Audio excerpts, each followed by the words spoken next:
Hello students, myself Ruminder Kaur. Hope you all are fine. So here I am starting with the chapter number 2, biological classification.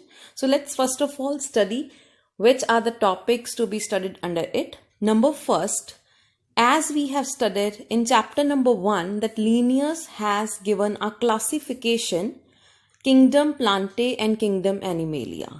But some of the organisms that were not covered under neither plants nor animals, they have categorized into separate 5 kingdoms. So this classification was done by R.H. Whitaker. He proposed 5 kingdom classification along with plants and animals. Number first kingdom Monera, which include all kind of bacterias. Number 2 kingdom Protista, which include euglena, slime molds, protozoans, etc. Number 3 fungus.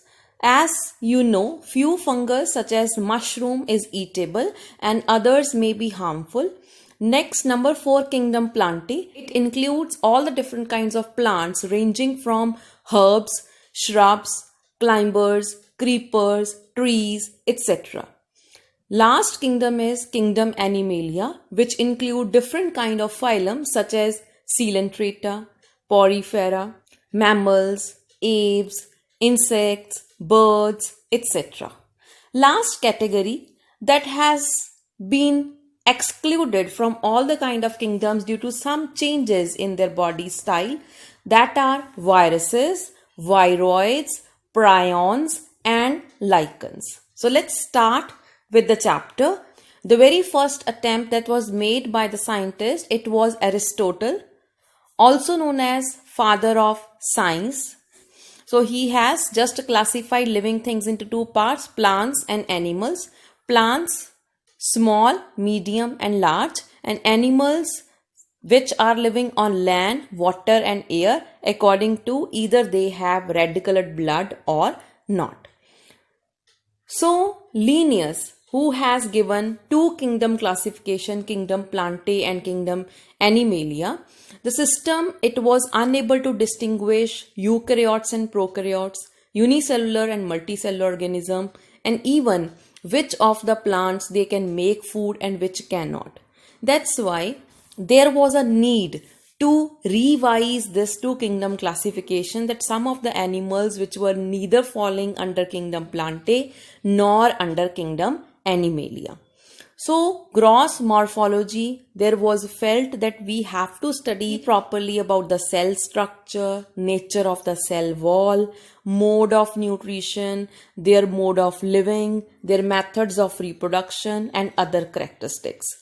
So it has brought some changes among the kingdom classification that was differently studied by different scientists over the period of time. So now you can see here the biological classification is divided into 5 kingdoms by R.H. Whitaker. Number 1 kingdom Monera, which include 2 kinds of bacteria.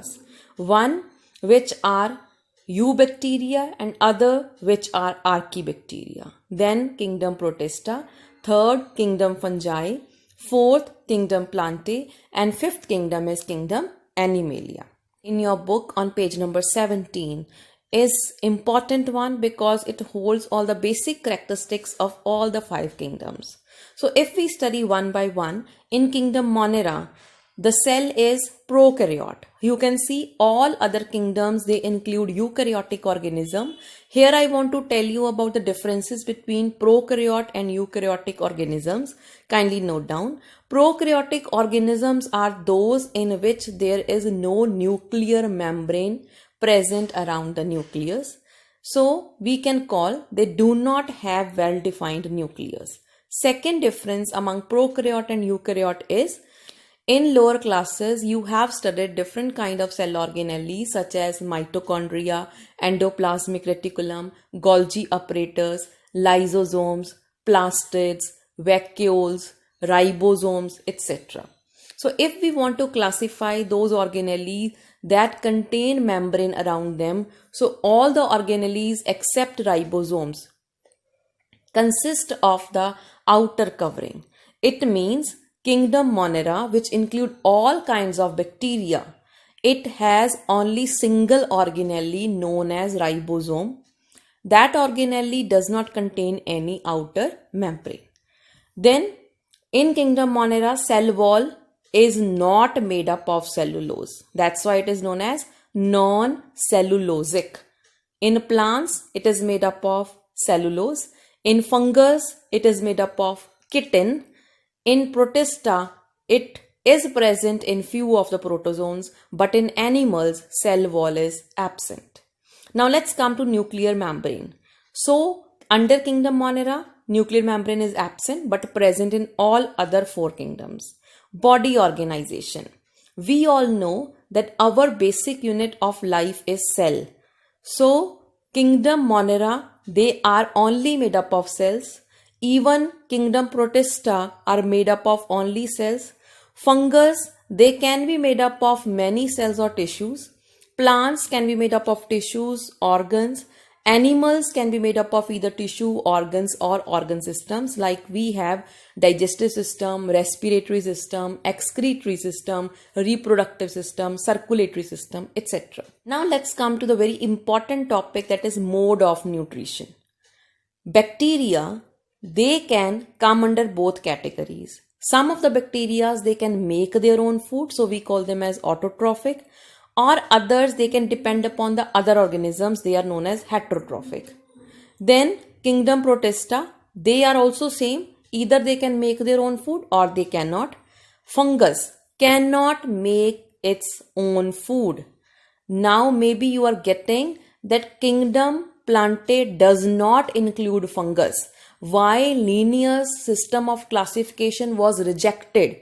Linnaeus said that there are only two kingdoms, kingdom Plantae and kingdom Animalia, but other scientists who revised it, who made up the different changes in these systems of classification, they said we cannot keep fungus inside the kingdom Plantae because number one, kingdom Fungi, the cell wall is not made up of cellulose but it is made up of chitin. And second, all plants can make their own food, but fungus cannot make their own food.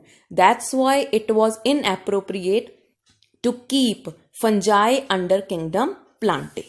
Then you all know animals, they cannot make their own food, so they are coming under heterotrophic nutrition. Now there are some other points in the brackets which are written. Let me clarify that also. Autotrophic, it is written chemosynthetic or photosynthetic. All of the plants, they need sunlight for making their food. But some bacteria are there which can use some chemicals to make the food. The chemical can be hydrogen sulfide. So that's why it is written chemosynthetic or photosynthetic. Then you can see under heterotrophic, it is written saprophytic or parasitic. Saprophytic means who depends upon dead and decaying matter, and parasitic means who either live inside the body of the host or outside. Already told, R.H. Whittaker, he was a scientist who in 1969 proposed 5 kingdom classification, and the main criteria include cell structure, body organization, mode of nutrition, reproduction, phylogenetic relationships, etc. So over here you can see organisms are of two types, prokaryotic and eukaryotic. Prokaryotic contain only single kingdom called as kingdom Monera. Eukaryotic can be unicellular or multicellular. So unicellular are kingdom Protista. Multicellular with cell wall or without cell wall. Without cell wall include kingdom Animalia. With cell wall can be those who can make food and those who cannot make food. So those who are phototrophic, they are coming under kingdom Plantae, and those who are depending upon others for food such as heterotrophic are called as kingdom Fungi. The classification systems, they include bacteria, blue-green algae, fungi, mosses, and all other different kind of plants under single kingdom called as kingdom Plantae. But then it was studied very briefly that the fungus that consists of cell wall made up of chitin, and even it cannot make its own food, so it was taken outside from kingdom Plantae. This is the important question, why fungi has not kept under kingdom Plantae. So the answer is Number one, the cell wall of fungi is made up of chitin, but as of plants, it is made up of cellulose. Number second, fungi comes under heterotrophic mode of nutrition, but plants come under autotrophic mode of nutrition. Why bacteria and protozoans or protistans are not kept under kingdom Animalia? Most of the animals, they are multicellular, but bacteria, they are unicellular. Some of the protozoans, they are also unicellular. That's why it was a need to keep them out from kingdom Animalia. Kingdom Protista, that is the number second kingdom after Monera, it brought together Chlamydomonas, Chlorella with Paramecium and Amoeba. So it has put together organisms which in earlier classifications were placed in different kingdoms. So now we can just believe upon the R.H. Whitaker classification which is applicable till today. Kingdom Monera include all the different kind of bacteria. They are the most abundant microorganisms. So bacteria cannot be seen with the naked eye. We need to have a compound or the other electron microscope to visualize these, and they are omnipresent. They are present everywhere, either extreme hot or in extreme cold regions. So as we have studied in the previous chapter about the hot springs and other habitats, so bacteria can be found anywhere, either in the polar region or in the hot springs, deserts, snow, deep oceans. Even in a handful of soil, you can have hundreds of bacteria. Bacteria, they are classified according to the shapes. Now this picture is important, figure 2.1. If they are spherical in shape, then they are called as coccus. Coccus is singular term, cocci is plural. If they are rod shaped, they are called as bacillus, that is singular term, plural bacilli. If they are comma shaped, they are called vibrium, singular, and plural is vibrio. If they are spiral shaped, have flagellas on them. Flagella is for movement, that is called as spirillum, singular, and plural is spirilla. We study brief about them. So these are the unicellular organisms made up of only one cell with a prokaryotic cell organization. That means they do not have any nuclear membrane. As a group, they makes up an extensive metabolic diversity. Some of them, they can make their own food from the inorganic substrates such as sunlight. They are called as photoautotrophic, and others who need some chemicals for making the food, they are called as chemosynthetic autotrophic or chemoautotrophic in nature. Then others, most of them, they are heterotrophs. They depend upon other organism or dead decaying organic matter. Now there is two classifications of kingdom Monera. Number one, Archaebacteria, and number two, Eubacteria. So if we see around in the most harsh habitats are those extreme conditions where we cannot believe that these microorganisms could be present, but they are present there. Number one, extreme salty areas.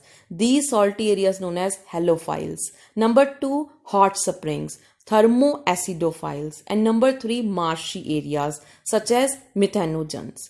So these are the categories of Archaebacteria. They have different cell wall structure that makes them applicable to live in that extreme conditions. Otherwise, their wall can rupture and they can die easily. There are bacteria which are present in the gut of those ruminants. A group of bacteria are known as methanogens. We know about biogas plant. Biogas is used as a fuel, a cleaner fuel. Here, the dung of these animals, the excreta of these animals is used to make this methane gas. It means the methanogens, the group of bacteria, they can help in synthesis of these methane gas. In the structure of Archaebacteria, you can see that they have DNA as a genetic material. Plasma membrane is present around them. Plasma membrane is surrounded by cell wall that is not made up of cellulose but other polysaccharides. Then they may have flagella which help them in movement. Ribosomes are the only organelles which are present in these bacteria. Then pili are the structures which help them in movement. Now, Let's talk about the second category of bacteria known as eubacteria. Eu means EU means true. Why they are called as true? Because they are mostly helpful around. They are characterized by presence of a cell wall and they are movable. That's why it is called as motile because of a flagella present in them. Number 1, cyanobacteria. Cyanobacteria is also known as blue-green algae. Blue-green color is represented by because they have some chlorophyll pigment in them. That is chlorophyll A. That's why they can make their own food by trapping the sunlight from the environment, called as photosynthetic autotrophs. Now their characteristics are they are made up of only one cell, so they are called as unicellular. Sometimes they are present in colonies or sometimes they can make filaments. Like here you can see a filamentous blue-green algae and the name of this cyanobacteria is nostoc. So different cells of these bacteria, they are joined to each other. So this is called as nostoc cyanobacteria. Some of them, they can also fix atmospheric nitrogen. We all know the maximum concentration of nitrogen is 70% in the outer atmosphere. But plants are unable to fix that nitrogen. They are unable to make proteins from them. So some of the bacteria, they are helping in fixing the nitrogen. So nostoc and Anbina are one of them.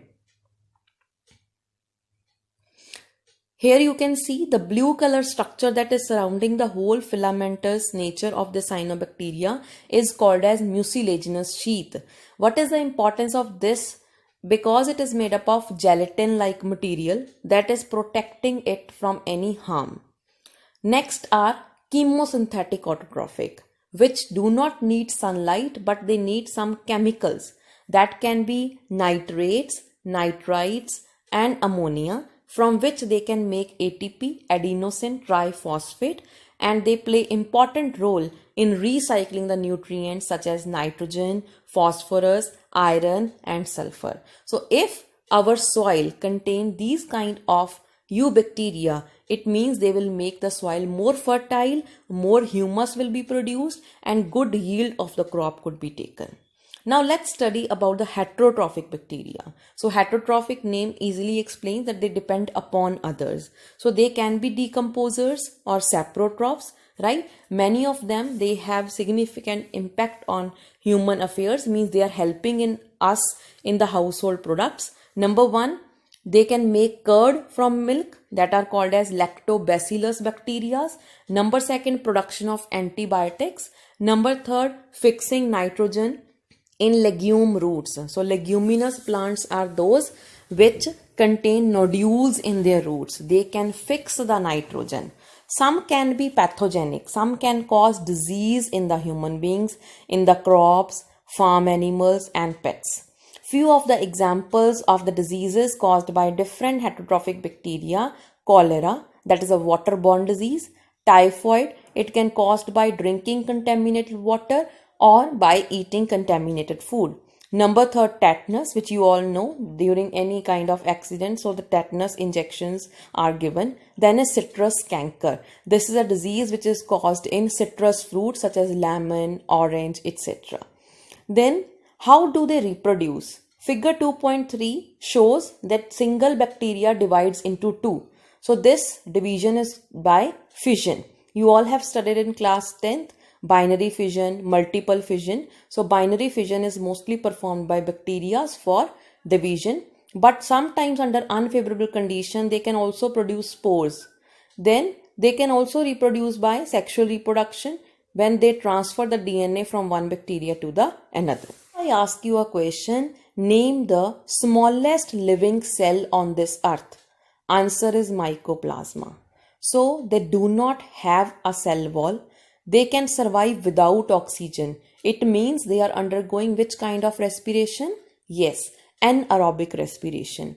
Mostly mycoplasmas, they are causing diseases in both plants and animals. Thanks a lot.